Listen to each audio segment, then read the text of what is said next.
바라바 측의 선동에 의해서 민난을 염려한 빌라도가 선고를 하게 됩니다. 그 선고에 의해서 예수께서는 십자가형에 처해지게 되십니다. 때려서 놓아준다라는 훈방이 아니라 누가복음에는 생략되지만 실제로 죽을 만큼 납덩이가 달린 채찍으로 태형을 당하고 비아 돌로로사, 즉 고통의 길에 오르게 되시는 과정입니다.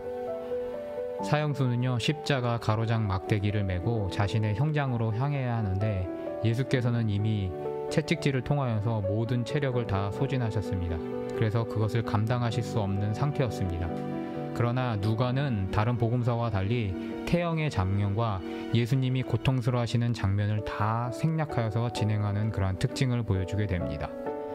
그 가시는 길에 구레네 사람이 수종드는 장면이 등장하게 됩니다.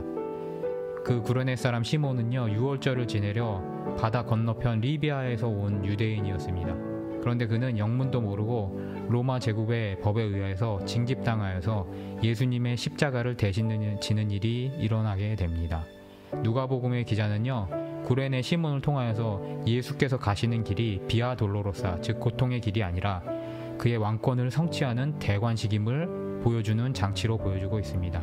여담이지만 이 구레네 시몬은 나중에 초대교회에 이 자녀들과 가족들과 권속들이 초대교회에 중요한 일들을 겸하는 것을 보게 됩니다.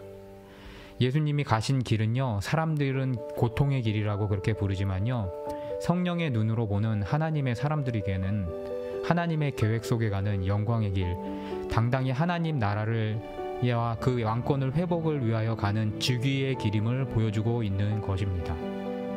다른 교회와 달리요, 우리 교단은 사순절을 지키지 않습니다. 왜냐하면 종교 개혁자들의 예를 따르기 때문입니다. 사순절은 카톨릭의 잔재로 여기기 때문입니다. 금욕의 사순절을 준비하기 위하여서요, 카톨릭에서는 극도의 방종과 방탕을 방임하는 사육제, 카니발을 진행합니다. 그것의 음란과 방탕함을 경계하기 위하여서입니다. 중세에 사생아들이 제일 많이 태어나는 기간이 바로 사육제, 카니발 기간이었습니다. 그래서 개혁자들은요, 사순절이 중요한 것이 아니라 매일매일을 십자가의 빛 아래서 살아가야 한다라고 이야기하면서 사순절을 폐지한 것임을 우리는 따르고 기억하고 있다라는 것입니다. 그 예에 따라서요, 우리는 또한 미디어 금식이나 탄소 금식 등 일체의 것도 부질없는 인간적인 것으로 보고 배격합니다. 우리는 매일매일 십자가의 삶을 살아가는 그런 성도의 삶을 살아가야 한다는 것입니다. 예수의 십자가는 그 고통을 나누는 것도 의미가 있지만 성령의 눈으로 보면 예수께서는 하늘의 왕자를 향하여 나가는 영광의 길이기 때문에 우리는 전혀 슬퍼할 일이 없다라는 것입니다. 오히려 기뻐해야 한다라는 것입니다. 한때 선풍적인 인기를 끌었던 멜 깁슨의 패션 오브 크라이스트가 있습니다. 그 작품성에도 불구하고 기독교인들이 조심해야 될 것은 지나치게 예수님의 고통의 스펙타클성에 의존하여서 그 왕권에 대한 중요성이 악화되게 만들기 때문입니다. 그 이유는요, 멜 깁슨이 카톨릭 교도이기 때문에 그의 교리적인 시각에 맞춰서 프로듀싱 되었다라는 것을 우리가 잘 봐야 한다라는 것입니다.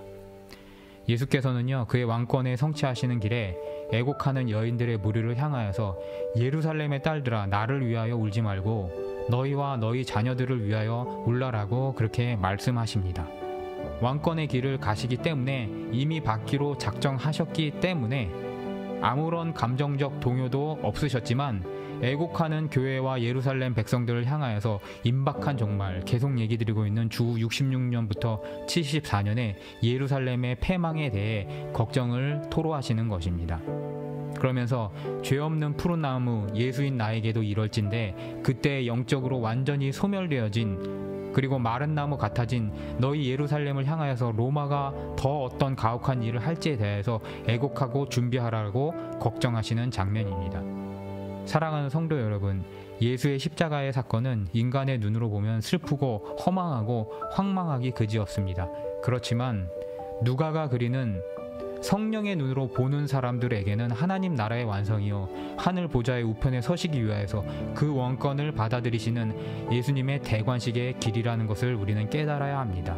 누가는요 이러한 동일한 시각을 가지고 사도행전의 스데반 집사가 그 영광 중에 하나님 우편의 왕권을 받으신 것을 바라보며 기쁨으로 돌맞아 순교의 길을 나아갔던 것을 독자들에게 보여주고 있음을 잊지 마시기 바랍니다.